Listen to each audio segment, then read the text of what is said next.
Por isso, resolvi convidar Sócrates para jantar, como fazem os amantes quando armam uma cilada para conquistar quem desejam. No começo, ele não demonstrou muita vontade de aceitar, sabe? Mas, com o tempo, acabou se deixando convencer.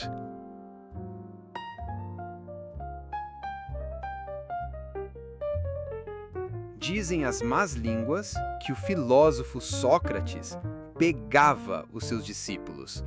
É, isso mesmo que você entendeu. Não sabia e nem tinha ouvido falar? Pois é, espero não ter te assustado. Mas será que, com base nos registros históricos e outros textos de seus contemporâneos, isso se sustenta? Nós somos o Mitosofia, o canal que investiga as grandes curiosidades da história, da mitologia e da filosofia. E acreditamos que fofoca com embasamento é igual a conhecimento. Você está no episódio de estreia e a resposta para a questão do vídeo a gente destrincha depois da vinheta.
Antes de mergulharmos na embaraçosa questão que dá título a esse vídeo, apesar de dispensar a apresentação, vamos falar um pouco sobre quem foi Sócrates. Sócrates foi um filósofo grego que nasceu e viveu em Atenas no século V a.C. Considerado um dos fundadores da filosofia ocidental, apesar de não ter sido o primeiro, Sócrates é amplamente reconhecido por direcionar o foco do pensamento filosófico para o ser humano, seus valores e virtudes, em vez de se concentrar exclusivamente na natureza, como fizeram anteriormente os filósofos pré-socráticos.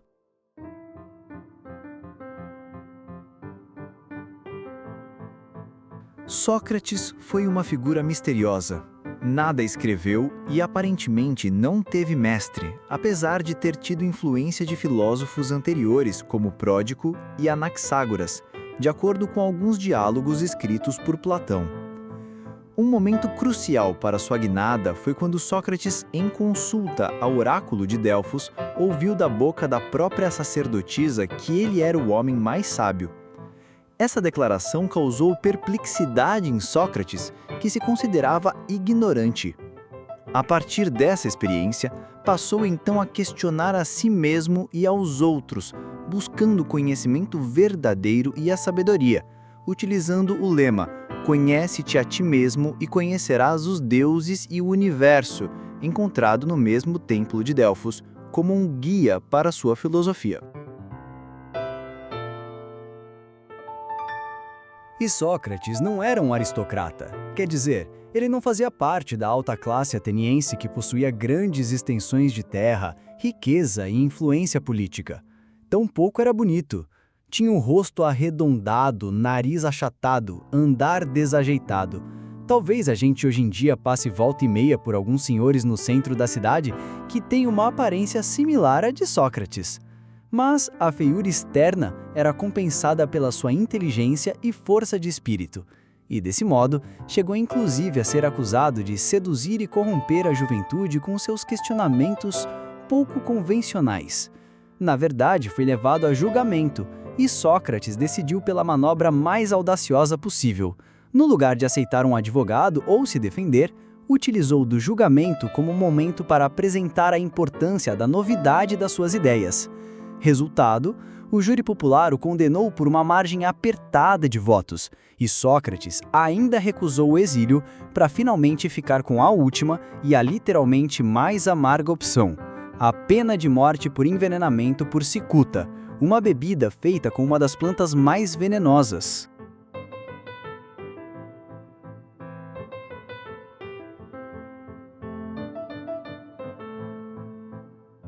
Para sabermos sobre Sócrates, temos que recorrer aos relatos de outros autores, já que ele nunca escreveu nada.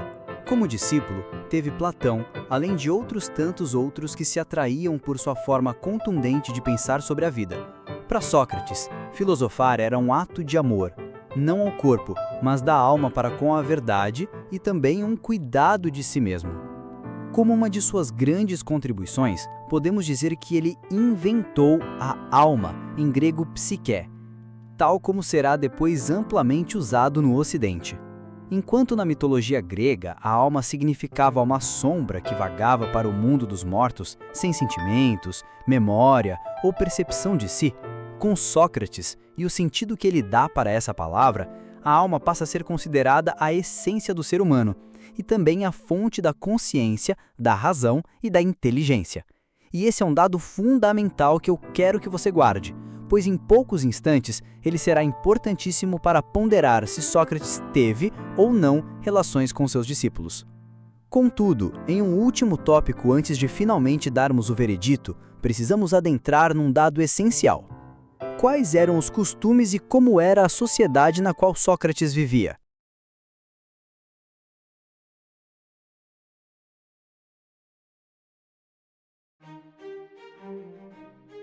Apesar de ser considerado um dos berços espirituais e culturais do Ocidente, a forma como os gregos antigos viviam era bastante diferente da nossa. Por exemplo, se um grego nos visse hoje, ficaria chocado com o quanto somos individualistas. E olha que não é nem simplesmente no sentido de ser algo imoral ou mesquinho, mas pareceria para ele pouco lógico e incompreensível mesmo. Os gregos tinham uma nítida percepção de que o cuidado para com o que é público era fundamental para o próprio benefício, ou, dizendo de outra forma, que o interesse individual não é tão diferente assim do bem coletivo. Dentre outros costumes que podem nos causar espanto, puxando a sardinha para a nossa questão, temos a pederastia. A pederastia foi na Grécia Antiga uma prática socialmente reconhecida e uma característica marcante dos períodos arcaico e clássico. Longe de ser um conceito equivalente a uma prática amorosa moderna, era uma relação entre um homem adulto, o erasta, ou amante, e um jovem do sexo masculino, geralmente na adolescência, o erômeno ou amado. E essa relação não era meramente sexual, mas possuía um caráter pedagógico e formativo.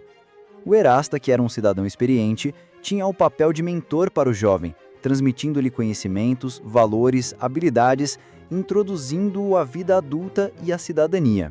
Parece bizarro, mas esse julgamento depende sempre da perspectiva. Por exemplo, para aqueles gregos, também seria estranhíssimo levar um jovem que completou 18 anos num bordel, ou nas minas do Job, como dizemos hoje, que é um costume mais contemporâneo da cultura brasileira. De toda forma, em Atenas do século V a.C., a pederastia era uma instituição, especialmente entre cidadãos aristocráticos. Nesse contexto, então, Sócrates, como outros homens de sua época, tinha relações pedagógicas e estreitas com jovens do sexo masculino. Mas, até onde chegava essa intimidade que Sócrates tinha com os jovens?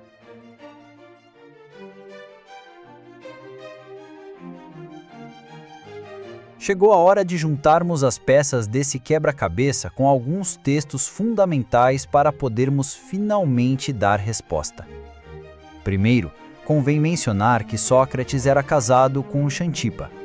Dizem as anedotas que Xantipa era uma mulher de temperamento difícil, e circula até um episódio no qual ela teria se zangado com Sócrates e jogado nele um balde de água suja, e que em resposta ele teria reagido com bom humor dizendo: "Ah, depois da tempestade vem a chuva."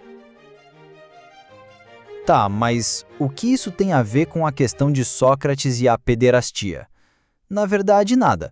Uma coisa é uma coisa e outra é outra. pois aqueles homens que se tornavam amantes ou erastas não tinham nenhum impedimento pelo fato de serem casados, muito pelo contrário, uma vez que a pessoa que assumia essa função era, por regra, alguém que obedecia aos costumes atenienses. Podemos usar como fontes primárias da nossa pesquisa algumas obras importantes, como o Diálogo Fedro de Platão.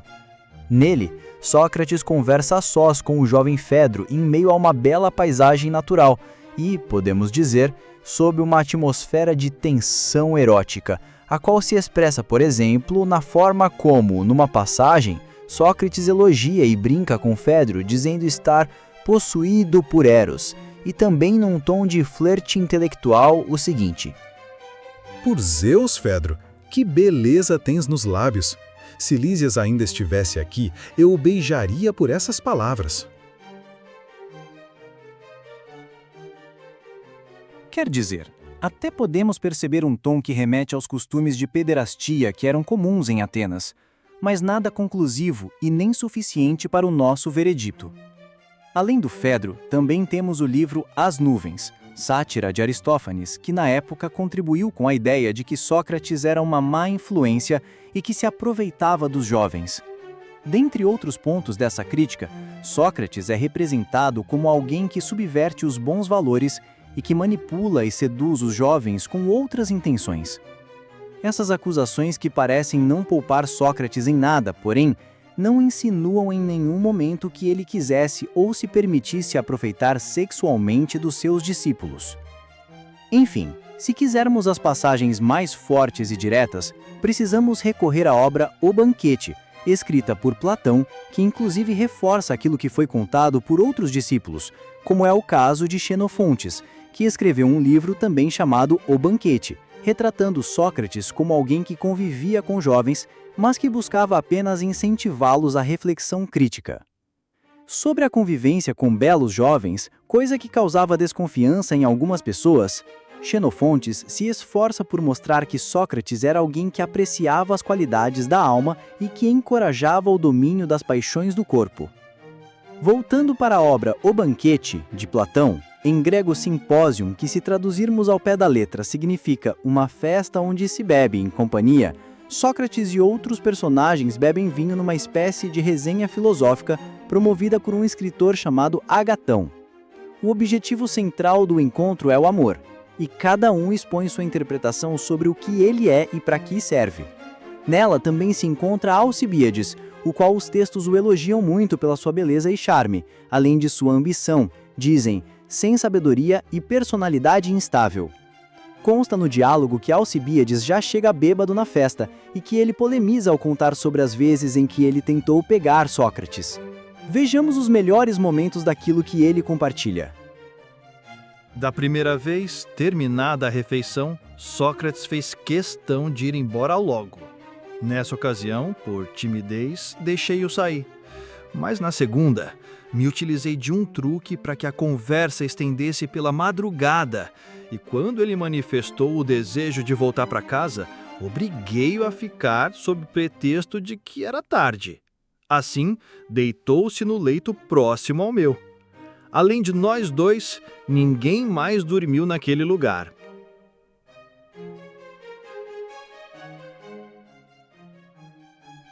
Havendo ficado só com ele, pensei que Sócrates passaria logo a falar comigo das coisas que os amantes costumam dizer a seus amados quando estão a sós, o que me deixou empolgado. Porém, nada disso aconteceu. Conversou comigo como de costume e, ao terminar, foi embora. Por isso, resolvi convidar Sócrates para jantar. Como fazem os amantes quando armam uma cilada para conquistar quem desejam. No começo, ele não demonstrou muita vontade de aceitar, mas com o tempo acabou se deixando convencer. Mas tudo que fiz serviu para ressaltar ainda mais a sua superioridade sobre mim, para ele fazer pouco caso e zombar da minha beleza. Pois, pelos deuses e deusas, ficais sabendo que, depois de passar assim a noite junto com Sócrates, levantei-me como se houvesse dormido ao lado de meu pai, ou de algum irmão mais velho.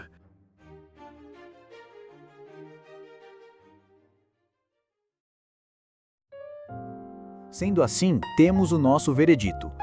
Sócrates não praticava a pederastia conforme era de costume na época.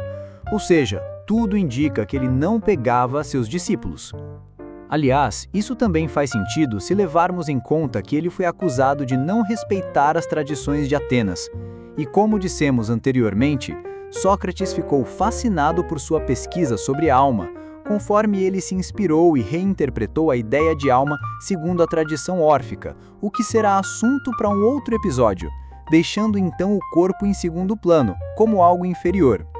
Enfim, como Sócrates mesmo conclui no diálogo Fedro, o amante verdadeiro se volta para a alma e, despindo-se de tudo o que é do corpo, busca ver a beleza em si, a beleza da alma, e ao contemplá-la, se eleva com ela numa comunhão divina. E aí, se convenceu? Agora, para tirar as próprias conclusões com mais propriedade, não tem jeito. Vai ter que ler e reler os filósofos. As referências serão deixadas na descrição do vídeo. Se você chegou até o final do vídeo, comente "Eu pegaria Sócrates", para ajudar a engajar, sabe? E não se esqueça de curtir. Forte abraço e até a próxima!